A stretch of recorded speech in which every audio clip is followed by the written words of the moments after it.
And now, a continuation of Hot Lead Payoff by L. Ron Hubbard. Chapter 13, A New Partnership. That evening, a leaping fire burned before the largest hut, and about it men lounged, lazy after a good meal. The evening air was not too cold, and the stars were bright, and though each man there was attuned to a possible warning yell from the sentries on duty, they were fairly comfortable.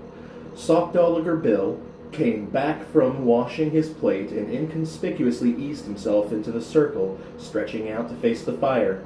Conversation practically stopped with his arrival, which did not add to his peace of mind. 2 or 3 attempts were made on the weather by the riders, but they fell dismally flat. The main topic up to Sockdolliger's return was now strictly taboo. A youngster in a red California shirt had more curiosity than the rest and less repression. He looked intently at Sock for a long while. "Who's your boss?" he said bluntly.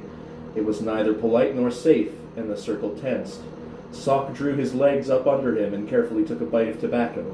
He stroked his mustache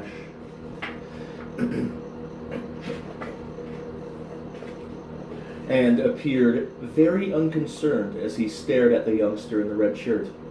"He's a Nolan." Silence followed. The youngster glanced about and then back at Sock. "And?" he said. "That's enough, ain't it?" snapped Sock belligerently. The youngster stiffened at the tone. "This," sniffed Sock, "must be your first time in Arizona, young feller." "Maybe it is," said the Californian sharply. "No maybe about it," drawled Sock. "Them as don't know the name Nolan never got around much in this country, and that man up there is a Nolan." He sat in impressive silence for a long time after that, quietly chewing his tobacco. Finally, he spit at the fire and grinned at the Californian. "Step light, kid," said Sock. "He's your boss, too." That remark made them all sit a little straighter. "What do you mean?" challenged the Californian, peeved at being labeled kid. "It's like this," said Sock. "Nolan runs Rio Comarca, and you're in the Rio Comarca country, so you can add it up for yourself." The Californian turned to his partner. "Horseradish." But some of the others were not so willing to discount it. This was the first time they had ever seen Blackjack Krantz bend a knee to any man, so that fact stuck and was the basis for so much courtesy to Sock. The youngster also noticed the change in attitude. He turned back to Sock. "How do you add that up?" Sock chuckled indulgently. "You're sure full of questions, but it's all right. Things are happening in this country, and I don't reckon stage drivers get talkative staring down the muzzles of your guns. You heard of Martin Graham?" "Heard Blackjack mention him," said the Californian. "Well," explained Sockdolliger, pretending not to notice the close attention he was getting from all around the fire. "This here Graham is a tin-horn sport. A carpetbagger from Texas and not worth spitting upon. He moved in here with money, and the chief played it pretty smart. He let Graham frame him for murder." "I don't see how there's anything smart in that," commented the Californian. Sock was chuckling again. "I see you don't know Arizona, and it's a sure thing you don't know Nolan's. The chief had to get Graham out of the country because the old coot is a crook and backstabber. So the chief plays it along, and now he's got enough evidence to hang Graham sky high." "But you said Nolan was framed for murder." "Sure," said Sock. "He let it go all the way through, but first he called me down from upstate where I'd been posted to keep an eye on the governor in case he did something." "Nolan? The governor?" gasped California. "Sure. Hell, the governor don't das spit less he asks the chief. Anyhow, he gets me down and frames me with a bank job or 2, and into the clink I goes with 6 guns hid in my pants like he told me." "6 guns?" "Sure, but we didn't need 'em. After the trial, the chief's got all the dope he needs, and so he waits until the sheriff and 5 deputies. They wasn't taking no chances. Comes with dinner. He throws the sheriff through the iron door and breaks it down, and then him and me mix it with the deputies, and then they was about 80 grand men outside, and we practically has to wade through blood to get to our horses. Where were his men? Said the Californian. Men, scoffed Sock Dolliger. You think a Nolan would clutter up the scenery with men? We runs for it, and they was a passel of grand men coming at us in front, and a passel from behind, and so the chief makes us dive into a ditch, and them two outfits fight each other for an hour and killed about 20 men deader than doornails. I don't believe it, said California flatly. Huh, said Sock. Shows you don't know Nolans. Tom Nolan can take a 6-gun in each hand and ride at a dead run past the telegraph pole and put all 12 shots into a knot the size of a quarter. He can thumb a gun so fast he can hang up an apple by the string, cut the string, and quarter the apple before it hits the ground. He can ride anything with 4 legs and hold more liquor than... Ah, said California, you're stringing us. How could a man break out of a jail that was guarded by 80 punchers and... Sock's hand was going for his gun. It was pure bluff, but it wasn't needed. A man across the fire took a pipe out of his mouth and said, Johnny, you better learn your manners. That Mex gal I see once in a while on the other side told me that a man had busted out of jail just that way last week. And when I was in this country 15 years ago, you couldn't change your socks without asking if it would be all right with Tom Nolan's father. So even if you ain't polite, try to have a little sense. The man got up and walked around the fire. Carver's my name, and I'm pleased to meet you. Sock shook the hand. He felt very thankful, but he couldn't show it. What else is going on? Said Carver, sitting down beside him. Well, replied Sock thoughtfully, thing is, kind of slow. We're going to run out Graham, but that's about all I can look forward to this month anyhow. Ought to be pretty good pickings, though. We'll run out his punchers, too, I suppose, though that leaves the range short-handed. I don't know, but the chief will solve it. Nothing ever stumped him yet. Good pickings, you say? Inquired Carver. Sure. For them, that's around when the blow-off comes, providing they ain't fighting with Graham. All the picking that'll be done there'll be left for the buzzards. Maybe, said California, very contrite, maybe he come up to swing us in on the deal. Hell, Tom Nolan don't need no help. The only reason I string along is so he can have somebody to talk to. Of course, I make myself useful when there's somebody not important enough for Nolan to kill. Still, maybe Blackjack, began California. Nah, he just come up on a social call. Maybe he'll get bored and ask Blackjack to come along, but it ain't likely. Still, he's been sighing for some mass welfare lately, and I never know what he'll do next, except that it'll be the right move. He gave every appearance of a man changing the subject. You got a nice place here, but I think it'd get pretty lonesome. Don't das go shooting up no towns and always wondering if the cavalry will come down unexpected like.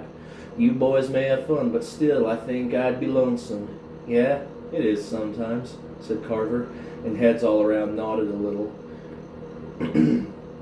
Blackjack don't stir out much lately. Probably heard about Nolan and was waiting for him. That's right, said Swifty, the half-breed who had been on the trail when Blackjack had greeted Nolan. He said he'd been waiting to see Nolan. That impressed everybody. Blackjack's call from up the hill brought them standing. Sock held his breath until he saw that Tom was all in one piece. Blackjack sang out, "Boots and saddles, boy. Nolan wants some excitement, and he's going with us to rob the Rio Comarca bank." A chill of premonition coursed down Sock's spine. He knew Blackjack of old, and the man was casual like that when murder was afoot. Chapter 14. The Raid. It amused Blackjack Krantz to be riding stirrup to stirrup with a dead man. It made him feel superior to know another's destiny better than the one other he did himself. He stole a glance at Nolan in the darkness and saw that the other was apparently unaware of anything but the prospect of evening up a score or two with Graham. A sigh escaped Blackjack, unheard in the clatter of hoofs. For a moment he thought it a pity to devour such a fellow. It would be pleasant to deal with this man further. He had a way about him, a certain easy assurance which had impressed Blackjack from the start. And then the outlaw banished the thought as one unworthy of his steel. After all, this deed was going to restore Krantz to the Graham favor. Blackjack had a note in his pocket which he could use as blackmail should Graham fail to keep his promise, and so it was no time to get soft-hearted about the life of one man. Blackjack was tired of hiding out. He preferred to enjoy his spoils in town, and he knew that his men were also getting tired of accumulating money which could not be spent.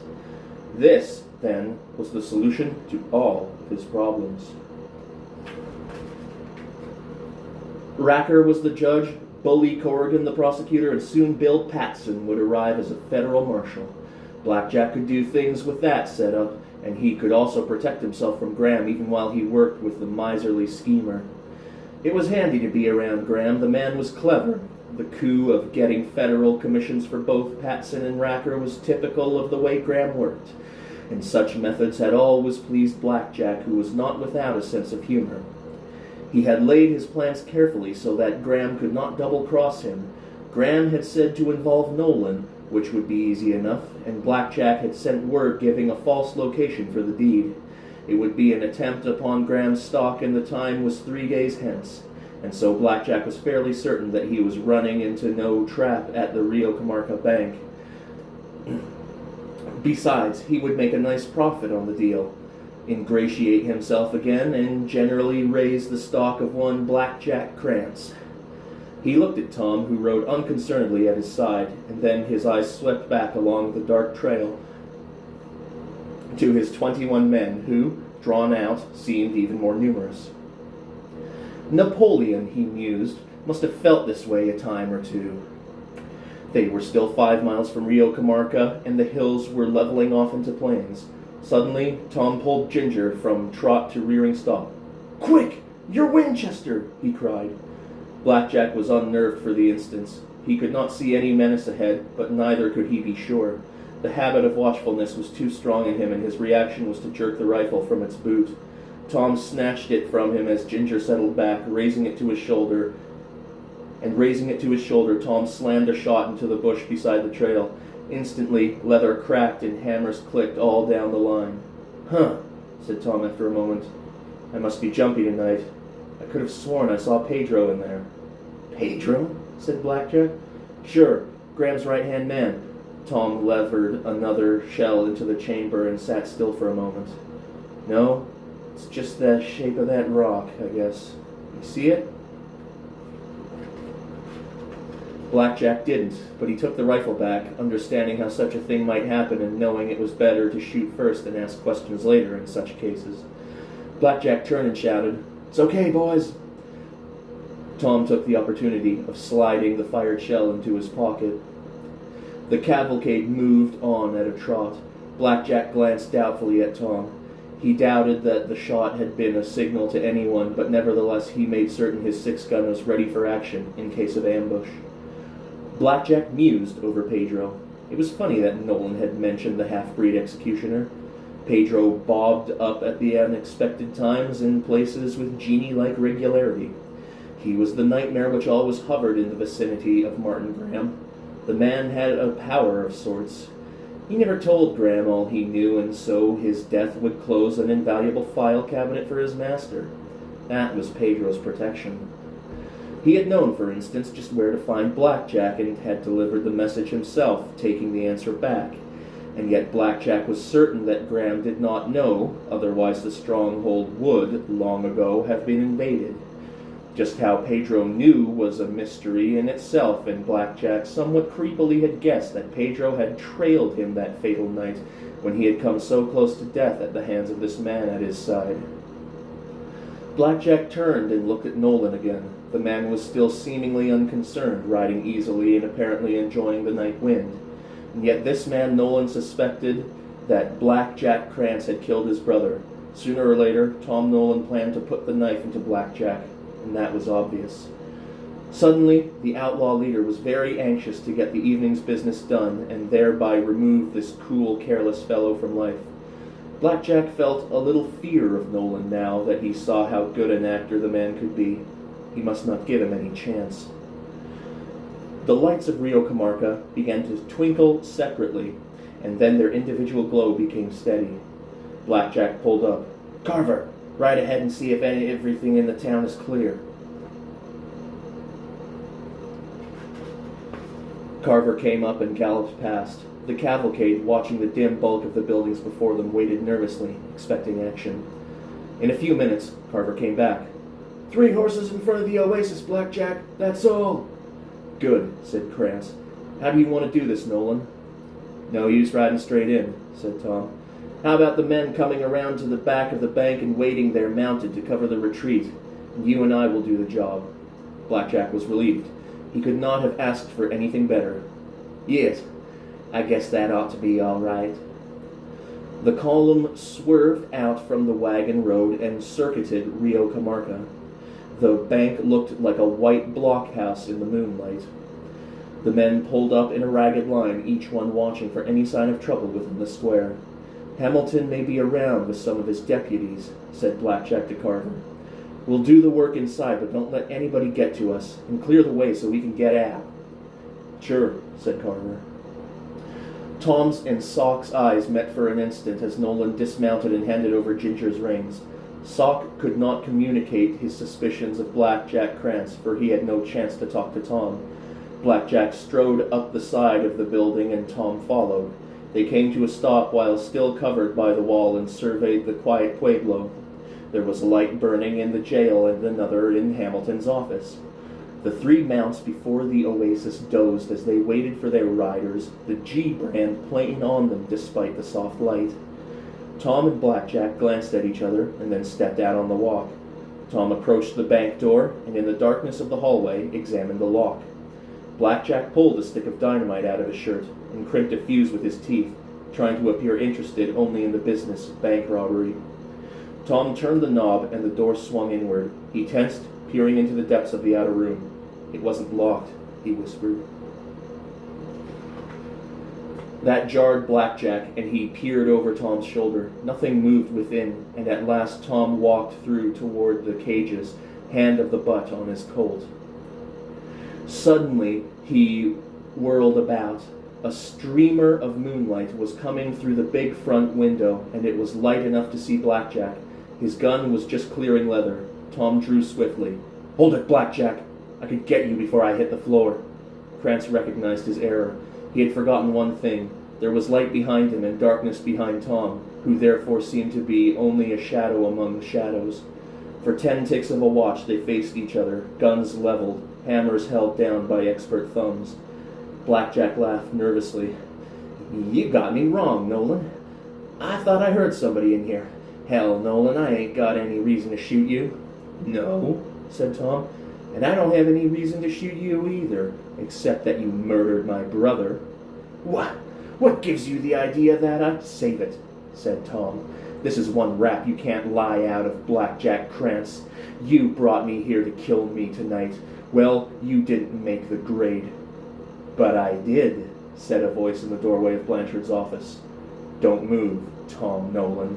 Blackjack eased to one side, trying to get out of the moonlight. "And you too, Blackjack," said Sheriff Tate Hamilton. "I got the tip-off, gents, and I'd be losing sleep for 4 nights waiting for you to turn up in case you did." Heavily, he approached Nolan's back. "Step up here, Blackjack, and drop that gun." Blackjack thought fast, but there was no way out. Hamilton was covered by Nolan, and before he got in a shot, Hamilton would down him. Inwardly, he cursed at himself for his mistake about the moonlight. Sullenly, he dropped his gun. "Yours too, Nolan," said Hamilton. Tom let his Colt clatter to the floor. For an instant, Hamilton diverted his attention and reached out with his foot for the fallen weapon.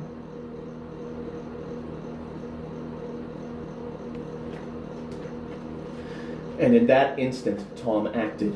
He grabbed the sheriff's massive head behind him in his strong grip, bending double with the quickness of light. Hamilton, suddenly lifted high, sailed in a half-somersault over Tom's head, straight into the startled Blackjack. Even before Hamilton hit, Tom grabbed his gun from the floor and dropped down. A bullet ripped through the wicket above his head as a deputy fired from the office door. Hamilton let out a belated yell and grabbed Blackjack. Tom slewed himself around, and another bullet sent splinters gashing into his cheek. He chopped the deputy, and the man snatched at his wounded arm, gun falling to the ground. Hamilton tripped over Tom's boots as he strove to rise, and when he fell again, Tom slammed his gun butt down onto the sheriff's skull. Blackjack was scrambling for his lost Colt. He found it and raised it. He saw that Hamilton was out and the deputy wounded. He saw Tom coming up to one knee. Blackjack fired, and Tom was spun half around by the impact of the bullet. But even as he turned, he dropped his hammer. Blackjack stood up straight. He strove to thumb another shot. He got the hammer halfway back. Abruptly, he folded into himself and pitched to the planking. Tom stepped through swirls of powder smoke to the outlaw's side. Moonlight was on Blackjack's face, and his eyes were wide and staring.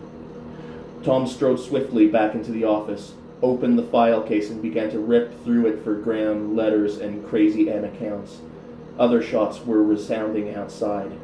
Tom struck a match to examine his findings and then touched off a lamp wick. He sat down at Blanchard's desk and drew a blank sheet of paper toward him. Hastily, he sketched a map which would show the whereabouts of the hideout in the mountains. A bullet spanged against the wall, and shattered glass showered over the desk. Tom glanced over the Graham letters and then crammed them into his pocket. He sped back to the dead Blackjack, folding the map as he went. He turned the man over and pushed the paper into Krantz's shirt pocket. A paper was already there, and he took it, making the substitution. A bullet slammed the plate glass out of the front window. Tom gave the moonlit street a glance and then stepped to the door. Behind him, Hamilton was stirring with a groan. Deputies and 3 Graham men were taking cover on the other side of the church, firing at the horsemen behind the bank.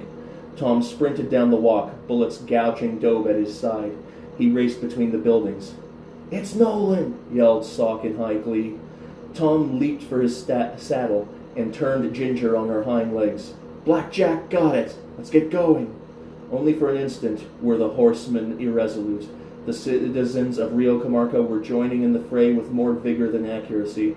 Nobody could get into the bank now. "Get going!" shouted Tom.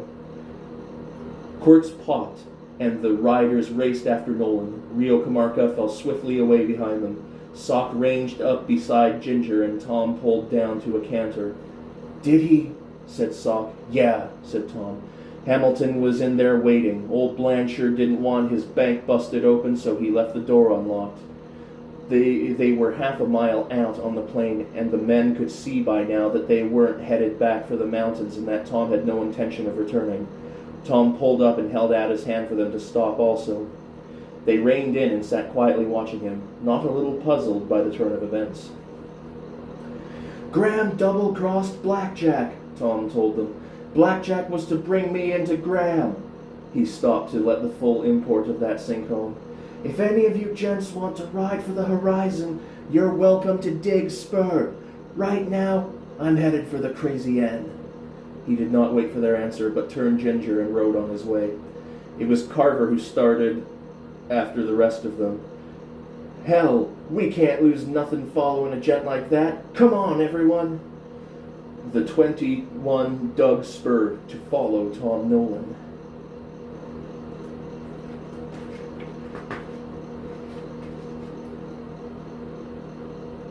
Chapter 15. Another ace for Graham. Martin Graham entered his dining room the following morning in a cheerful frame of mind. He adjusted his flowing black tie and smoothed back the few hairs on his head and sat down. A mozo slid in and unfolded a napkin for him, received the imperial breakfast order, and as quietly slid out. Graham clinked a spoon against the knife and beamed upon a decanter of water which threw his reflection all out of shape. He even started to hum, so jocular did he feel, but a slight sound of creaking leather made him stop and glance at the door. Tate Hamilton was standing there very unobtrusively.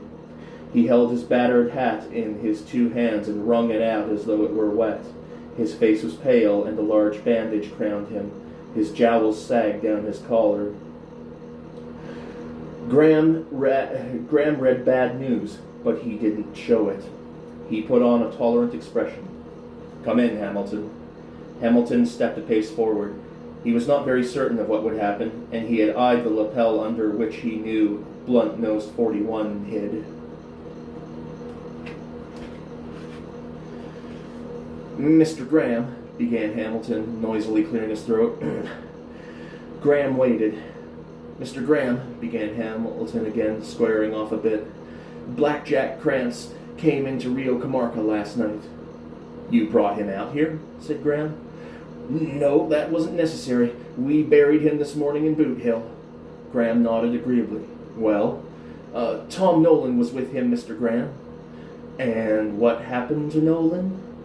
Well, he winged Louis, and he clumped me on the head, and he shot Blackjack Krantz. It was dark, and I didn't see what he was doing, and..." "Well?" "He got away." Graham jerked to his feet and threw his napkin to the floor. "I'm sorry," pleaded Hamilton. "Ye didn't think he'd come there, but ye said that we shouldn't take no chance, and I tried my best. But they was about 20 men backing up Nolan." "They were Blackjack's men, you fool." "Maybe they was, but from what I've been told, they've sure tagged after Nolan. But it ain't all bad news, Mr. Graham." He fished in his pockets and finally pulled out a white piece of paper. "That's a map we found on Blackjack."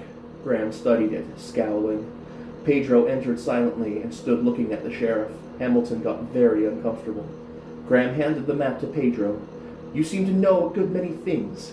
Is that the way to Blackjack's hideout?" Pedro was confused for an instant and hid it in a perusal of the sheet. "Master, from what I have heard, this must be correct."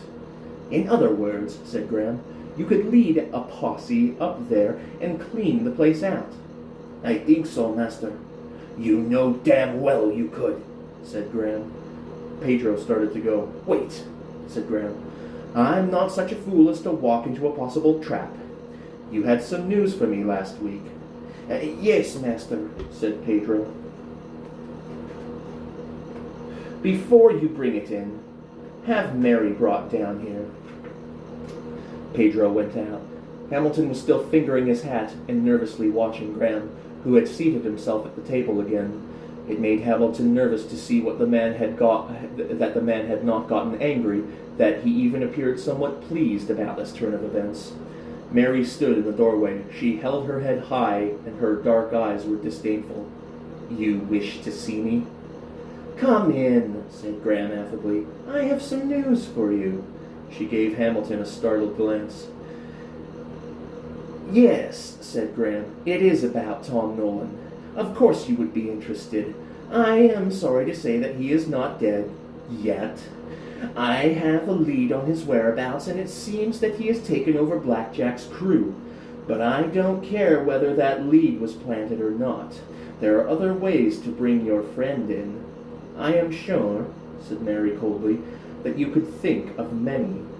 Pedro was coming back again, and he seemed to be having difficulty in getting to the door. There were several loud crashes in the hallway, and then suddenly a disheveled man burst into the room, to stand there glaring, jaw set and feet wide apart. "Bob! Bobolink!" cried Mary. The bobolink looked past her at Graham, and then took a hard step forward with murder in his eye. Graham's hand blurred, and then he casually rested the muzzle of his 41 hideout on the linen cloth. "How do you do, Nolan?" "Rotten, you buzzard bait," snapped Bobolink, hands on a chair back and watching his chance to throw it. Fuzzy and Sidewinder were thrust through the door, and 4 Graham punchers sidled along the wall to watch with expectant guns. The bobolink glanced back at them, and then, in disgust, jerked the chair out and sat down in it. "Well, spit it out. What's the idea locking us up?" Graham met the challenging eyes with a half-smile of a gambler holding 4 aces. "An excellent idea, young fellow."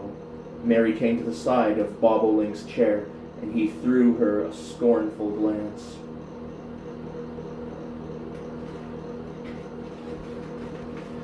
"Nolan," said Graham mockingly, "you have an ally in this woman, so make the best of it.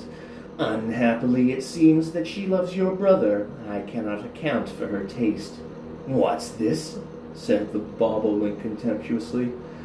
She very kindly aided your brother to escape, explained Graham, and so your brother is much indebted to her. I don't understand, said Mary to the bobolink. Everybody thought you were dead. Yeah, but thinkin' don't make killin' or else there'd be a dead Graham over there, answered the bobolink. It's that fool, Fuzzy. I told him not to come back here, the ex-foreman of the Crazy End told her. I told him. Here I went to all the trouble of getting him lugged into Mexico, and me and Sidewinder and a doc, we kidnapped, snatched him back from where he was going, and then when he can fork a bronc, he heads right back here, and just like I said, straight into Graham's men. Mary glared at Martin Graham.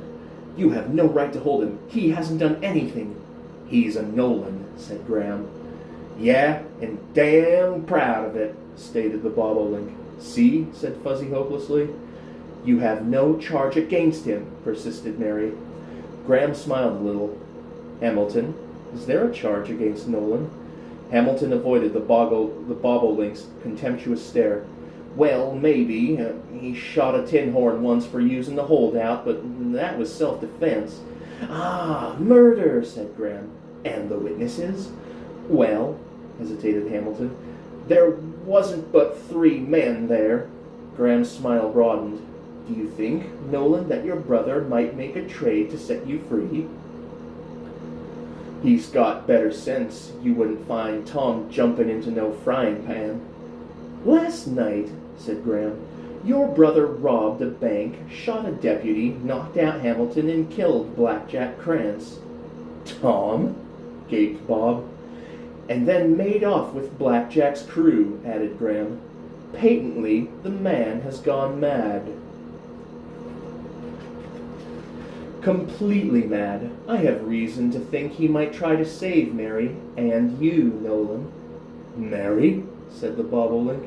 Why, yes, Bully Corrigan has often expressed the opinion that he could settle her down. That news may be of great concern to Tom Nolan, and then, too, he would not like to see his brother swing. Damn you! Cried the bobolink, jumping up and slamming his fist on the table. You can't make this stick. No court would listen to you. Graham was deadly serious. Mr. Nolan, he said quietly, the word of Martin Graham is the law in this country now. The bobolink looked for confirmation at Mary. Pedro, ordered Graham, you will lead a posse after Tom Nolan. You'll need most of the men. Tell him what you have heard here, and say that if he gives himself up, I will promise to set him free, as well as his brother and Mary on his further agreement never to return. What good's your word? Snapped the bobolink. Graham's smile was thin. Tom Nolan will have to take that chance. Pedro, 10 men go with me and these people to Rio Comarca. You will report there at sundown or before with Tom Nolan. And if he does not agree, master? I think he will, said Graham, getting up. Because at sundown, unless he is there, something very unpleasant will have happened to 2 people very close to him. He glanced at Mary and the bobolink and then strode stiffly through the door.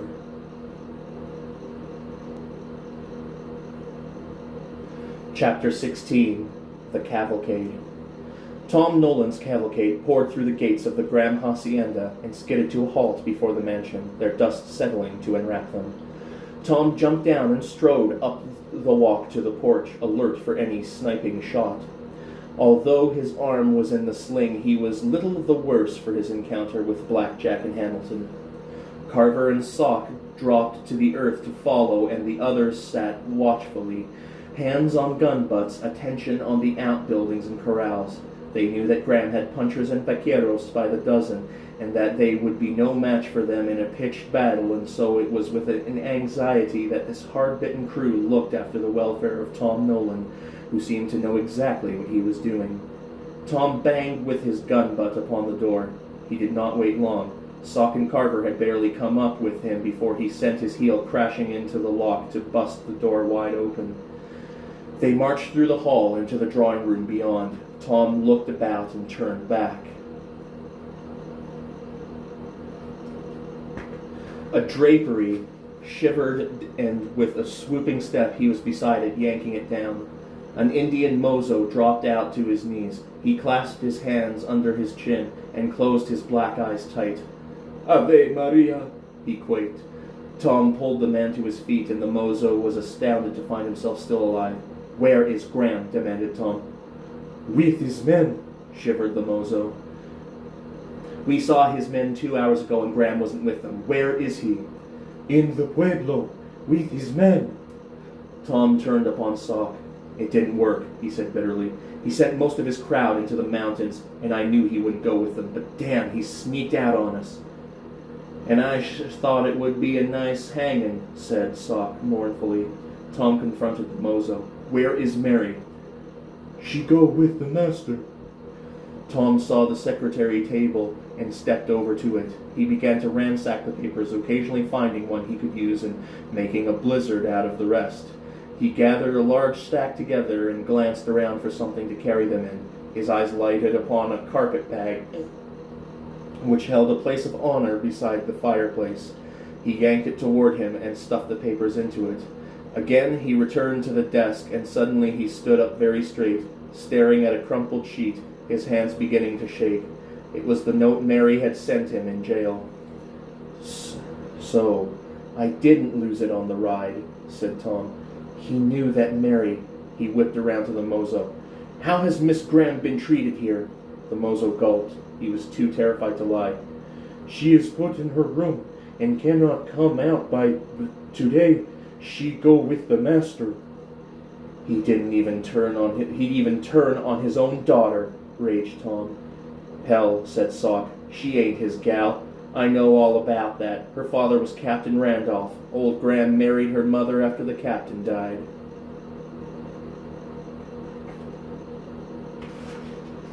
Tom stared blankly at him, trying to take it in. You mean Mary isn't a Graham?" "Neither was Alan," said Sock. "The old coyote is too mean to have kids." Then Mary isn't his daughter," said Tom, stunned for the instant into a single track. "No," said Sock. Suddenly Tom accepted the truth. He dealt Sock Dolliger such a joyful blow on the back that he was almost knocked flat. "Come on, Carver," shouted Tom. "We're going to take Rio Comarca." "What?" gulped Carver. "Graham's outfit may come back, and even if it don't, we can't fight the whole town. My God, Mr. Nolan." "My God, Mr. Carver, if I couldn't take that town by myself, I'd eat the church brick by brick. Fork leather, we're on our way." With Sock and Carver close on his heels, Tom raced down the steps. He threw the carpet bag to Sock and swung swiftly upon Ginger. "Rio Comarca," cried Tom. "We're going to give Martin Graham a lead supper." The cavalcade swung out into the road and streaked through the gates. Chapter 17. Nolan, Justice. In the courtroom were less than half a dozen citizens of Rio Comarca. It had been whispered that attendance today was not welcome. Judge Racker sat with his feet on the bench, smoking a cigar, conversing now and then with Bully Corrigan, who lounged against a windowsill. Graham paced with dignity back and forth just inside the door, noting from time to time the position of the sun and becoming more and more gratified as it sank down to the horizon. Every time he turned, he could see Mary and the bobolink and the two Crazy N men sitting within the rail under Hamilton's watchful eye. Newly arrived from the north, Bill Patson was also watching them, occasionally polishing his new badge. On the steps outside stood 3 Graham punchers. The others were within, watching Graham and occasionally talking to one another, well knowing that something was in the air. The bobolink was restless. "I never thought I'd worry about Tom," he stated. "He spent the best part of his life worrying about me, and I never know how it felt."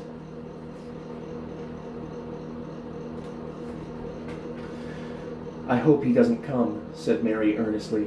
"Martin Graham never made a practice of keeping his word, and even if Tom came shooting, what chance has he got?" "Yeah," said the bobolink disconsolately. "A big help I was. Maybe I ain't so bright, Mary." Fuzzy snorted. "Maybe you ain't. The both of us work ourselves to the bone keeping you from dying and then trying to keep you hidden. If I had to do it over again, you would do the same thing, Mary said. Yeah, admitted Fuzzy, but what's the use of saving the life of a man that's about to be hanged, huh? I ain't dead yet, retorted the bobolink. Fuzzy didn't answer. He lifted his head, listening. The drumming of hooves out on the plain became audible to all, and men in their seats, to look back towards the door. Graham stopped his pacing and shaded his eyes against the slanting rays of the sun, but he could see no more than the vague outlines of the coming riders due to the red cauldron behind them. He supposed them to be his own men, although they were coming at a dead run straight down the street. It was more like a cavalry charge than messengers with a report. Uneasily, the 3 Graham men on the steps backed up toward the door, hugging their Winchesters. Not 50 yards away, the horsemen were still coming at a hurricane's pace. Suddenly, Graham could see. Get inside! It's Nolan! Guns roared in the charging mass. A Graham man crumpled. The other 2 yelled as they leapt for the entrance. Desperately, Martin Graham strove to slam the double big doors shut, but his own men crashed against them from the outside and knocked him backwards. Several others leaped to get the doors closed. Punchers sprang to the windows with drawn guns. Inside! Shouted Tom Nolan, shooting as he came. He spurred Ginger straight up the steps, and the torrent of outlaws streaked after him. Ginger breasted the doors, flying hooves striking down. She reared as she got inside. Reins in his teeth, firing with one good hand, Tom chopped down. Sock and Carver were right behind him, and their Mustangs sent the benches crashing. Smoke and thunder filled the courtroom.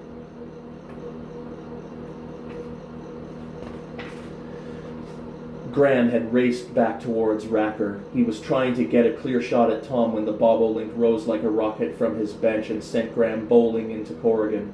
Tom shouted, "Drop your guns!" In a moment the firing was still. 3 Graham men were motionless along the wall. An outlaw was sucking at a bloodied hand, and a Mustang was fighting the bit, crazy with the pain of a flesh wound. Tom rode Ginger down the aisle toward Racker. Not until that moment did he see the bobolink. He pulled up sharply, staring, and then leapt from his mount to grab his brother. "Bob!" cried Tom hoarsely. The bobolink beamed. His arm hit Tom's sling, but Tom did not even feel it. Beyond his brother, Tom saw Mary and reached for her. "We gotta beat it!" cried Fuzzy. "It's most sunset and the outfit is due back at any minute." Tom was gripping Mary's arm. He managed to disengage his attention and remember that he and Mary and the bobolink were not, after all, the only people in Rio Comarca. "What was going to happen?" said Tom. "Oh, he was cooking up some fake charge," said the bobolink. "If you hadn't come in." Tom stepped back. "Get these guns piled up, Carver." He motioned to Sock Gallagher. "Take the hideouts off these gentlemen, fella." "You bet," said Sock. Tom glanced about him and spotted a new face and guessed rightly. "You're Patson, the new federal marshal that Graham ordered." Patson, already scarlet-nosed, deepened in hue. "I'm the new federal marshal," he blustered. "Then you've got a chance to perform your first duties here and now, Patson," said Tom. "Corrigan!" The attorney glowered in answer. "Corrigan, we're swearing out a warrant for the arrest of Martin Graham. Patson, get the warrant and make the arrest." "And if I don't?" challenged Patson.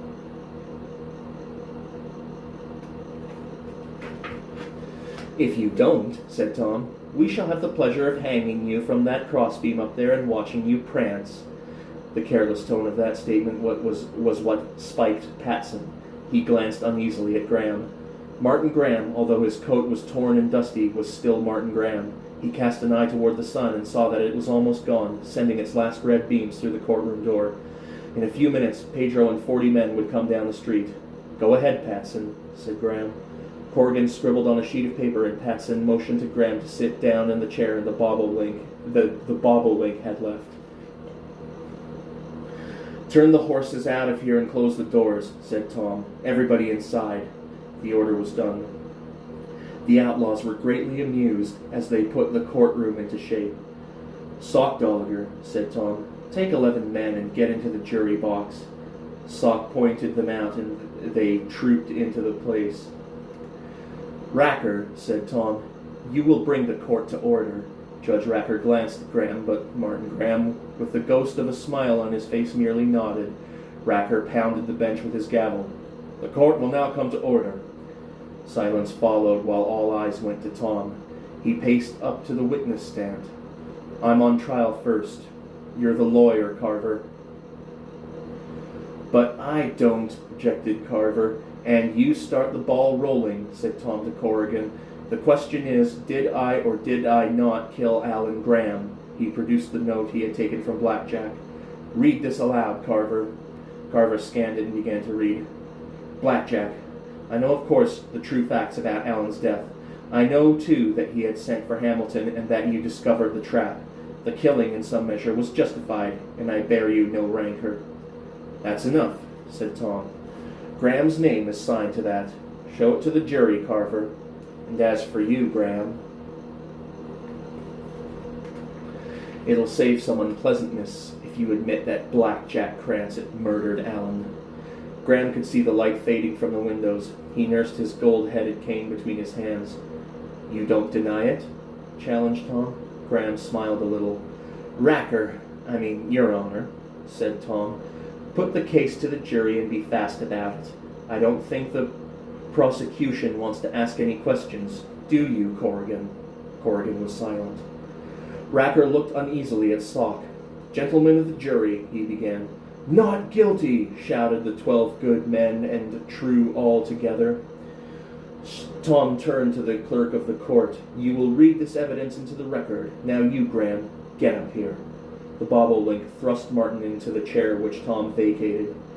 Corrigan shuffled forward. Graham had more eye for the darkening windows than he did for the attorney. "Any minute now." "Sockdolager," said Tom, "give me that carpet-bag." Sockdolager tossed it over and Tom opened it. "In here, Corrigan, there's enough evidence to hang 40 men, but more than that. Hamilton." The sheriff started violently. "Hamilton," said Tom, "you will tell the court that Graham destroyed evidence before my trial and perjured himself." Hamilton looked unhappily at Graham, who didn't seem to be paying any great attention. "Did he or didn't he?" challenged Tom. "Yes," said Hamilton miserably. "Guilty of perjury!" roared the jury. Sockdolager popped up. "I got a line on 2 murders." "Guilty!" shouted the jury. Tom upended the carpet-bag on the clerk's desk. "You will put all these papers into the record.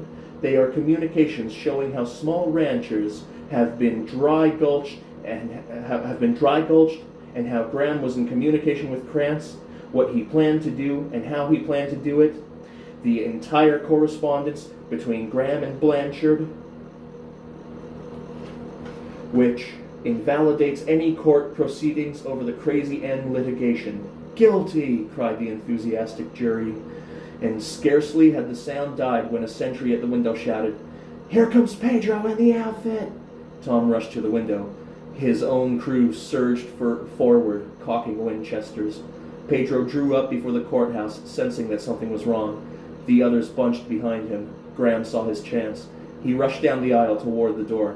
Tom saw him coming and whirled, but he was too late. Graham jerked the head off his cane and jammed the derringer into Tom's stomach. "All right, Nolan," said Graham. "It looks like I took the last trick after all. If one of your men shot or touched me, I could still pull this trigger. Now back up." Tom stared into the gleaming black eyes. For a moment he could do no less than obey. He backed slowly. Graham reached out and unfastened the door, still pushing Nolan. The cold air of twilight was against Nolan's cheeks. "Pedro!" shouted Graham. Pedro stiffened and grabbed for his gun. Suddenly, Tom twisted sideways. The derringer roared, searing his side. He picked up Graham and whirled him around. Pedro fired a wild shot, less conscious than the rest, of the windows bristling with rifle barrels and the lack of cover outside. Sock chopped down through a window. "I've been waiting for this." The gun thundered and Pedro jerked back in his saddle. He hauled himself erect, already stiffening with death. He saw Nolan with blurred vision and dropped the hammer of his Colt as he fell from his horse with a heavy thud. Graham screamed and clawed at Tom's chest, wrenching himself free. He took two steps down and then fell, rolling to the bottom. The crew expected Tom to leap back, but he did not. Before any man could fire, Tom shouted and held up his hand. "Hold it!" he shouted to Graham's men. "You're covered from these windows." Hands tightened on gun butts as the outfit stared at Tom, a clear target in the twilight.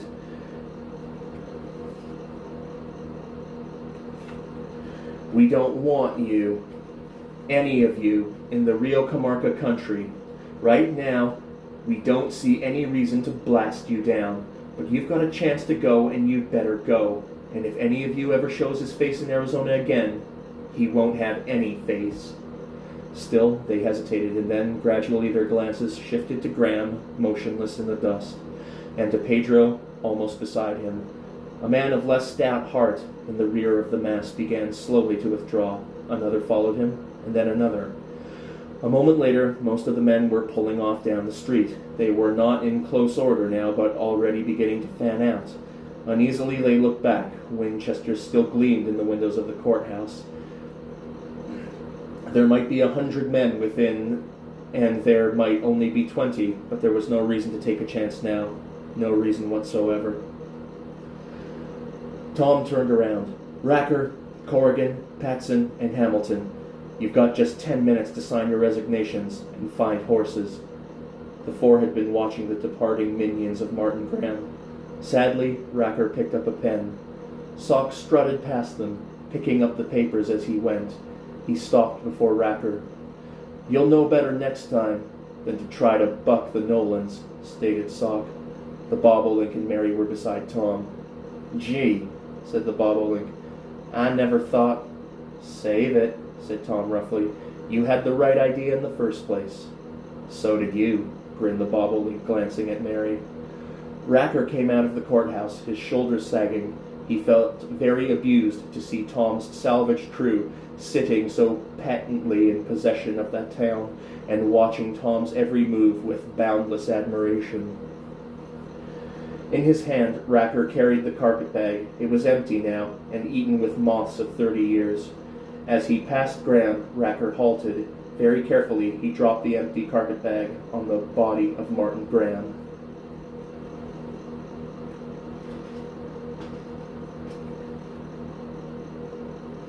And that concludes Hot Lead Payoff by L. Ron Hubbard.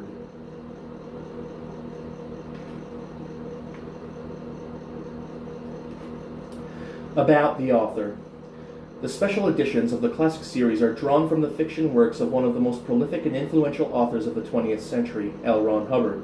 His writing genius is legend, not just for the speed with which he could deliver a manuscript and meet deadlines, but also for the vast array of story ideas that flowed from his typewriter. Unlike many other successful writers who had their signature or pat type of story, L. Ron Hubbard didn't follow a set pattern. Each work had its own quality, unduplicated elsewhere, freshly unique. One of the more difficult tasks set before historians of literature is to attempt to categorize the writings of L. Ron Hubbard. He fits no stereotype. He was an author who could take up and write for any genre, who would often be asked by a publisher to write under one of a multitude of pen names to fill out a magazine, and whose own name on the cover of any magazine was a guarantee of increased circulation. Readers worldwide were captured by his stories, but even more fascinating was L. Ron Hubbard himself, one of the most remarkable writers of his time. Raised in Montana, where it was said he learned to ride before he could walk, L. Ron Hubbard became a blood brother in the Blackfoot Nation and the country's youngest Eagle Scout. Thirsting adventure, he undertook voyages to the Far East, traveling over 250,000 miles on sea and land before he was 19. Whether it was living with bandits in Mongolia, exploring a Polynesian jungle, or visiting with the great magicians of China, such as Old Mayo, he lived a life of adventure few have seen in their youth. On his return to the United States, he assumed a hair-raising career as a barnstorming aviator in the days when flight was not the nearly perfected thing it is now. The red-haired pilot was dubbed Flash by newspapers covering the air meets of the day. He then set out on a series of voyages to the Caribbean aboard 4 masted schooners and naval vessels. He directed various expeditions of scientific value, and all the time he was doing this, he was keeping a succession of diaries recording his various adventures and transforming some of them into story ideas. From 1932 on, he wrote professionally, no matter what else he was doing, to a flourishing magazine market. From 1933 to 1940, the fiction writing predominated. Under an abundant variety of pen names as well as his own, he sold across the board A Dangerous Profession series to Argosy, a novel, Buckskin Brigades, to Macaulay Publishing Co., and then to complete Northwest Monthly magazine, sales to Detective Fiction Weekly, Top Notch Adventure magazine, 5 Novels Monthly, Famous Western, Thrilling Western, and Popular Detective. The list is almost endless and accounted for some 22 million words of fiction in that brief span of time, including, one might add, a period in Hollywood where he wrote, among other things, the screenplays for the successful Columbia serial, The Secret of Treasure Island, which Columbia publicized with references to the famous L. Ron Hubbard when he was 26. But it was too astounding science fiction and later unknown that L. Ron Hubbard gave his heart most of all.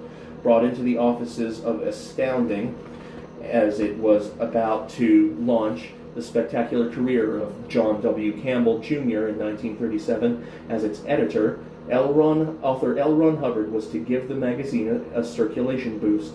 Street and Smith Incorporated, new owners of the magazine, instructed Campbell to buy everything Hubbard wrote, no ifs, ands, or buts. So powerful was the L. Ron Hubbard byline.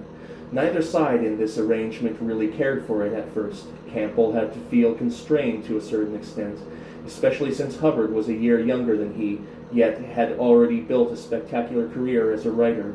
L. Ron Hubbard, for his part, didn't care for science fiction as it was then written. He wrote about people, he protested, not machines. Precisely, said Street and Smith. The old science fiction is dead. People will henceforth star in the stories. The rest is history. L. Ron Hubbard discovered that he loved the field of speculative fiction as redefined, and when Campbell then launched Unknown, he really came into his own. Story after story poured out of his typewriter, and Campbell fell in love with these truly fine L. Ron Hubbard creations. The culmination of this now brilliant relationship came with Final Blackout in Astounding and Fear in Unknown. The first is, as Robert Heinlein said, as perfect a piece of science fiction as has ever been written, and as for Fear, written over 50 years ago, it still arouses awe and admiration, not only with the reading public, but with such horror writers such as Stephen King, Dean R. Koontz, and Ramsey Campbell, and such science fiction writers as Ray Bradbury and Isaac Asimov. Nevertheless, in 1940, L. Ron Hubbard found time to carry the Explorers Club flag on a voyage into the inland passage of British Columbia, testing a new radio navigation system and redrawing the hydrographic charts for those waters. He sailed as well into Alaskan waters, some say into the Aleutians and perhaps beyond.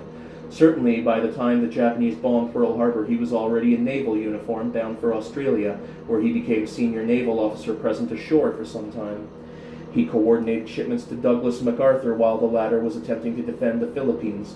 Thereafter, he sailed on a variety of missions in both the Pacific and the Atlantic and was severely wounded, finally invalidating out of naval service in 1945. After the war, he resumed writing for Astounding, among other things publishing the vastly popular Ollie Doc Methuselah series and the novels To the Stars and The End Is Not Yet. But his wartime experiences had confirmed his belief that man needed help. So in 1950, he left the field of fiction and launched Dianetics, and sometimes later, Scientology. On behalf of Dianetics and Scientology, he wrote uncounted millions of words, every one based on profound research, thought, and study. During this period, he wrote no new fiction, and by the latter part of the century, most science fiction fans thought L. Ron Hubbard's production of Fabulous Adventure was over, but they were wrong. In 1982, Battlefield Earth, a 430,000-word novel, marked his 50th year as a professional writer and rapidly climbed to the top of the New York Times and other best-selling lists. And in 1986, ironically the year of his passing, publication began on Mission Earth, a 10-volume novel, not a series for which the term decalogy had to be coined, and which also placed every one of its volumes on the New York Times bestseller list. It was a fitting way for L. Ron Hubbard to mark the end of his life. His legacy includes more than 260 novels, novelettes, short stories, and theatrical works spanning an endless variety of subjects, as well as millions of words of non-fiction, distributed in scores of countries and languages around the world, making him one of the world's most acclaimed and widely read authors of all time.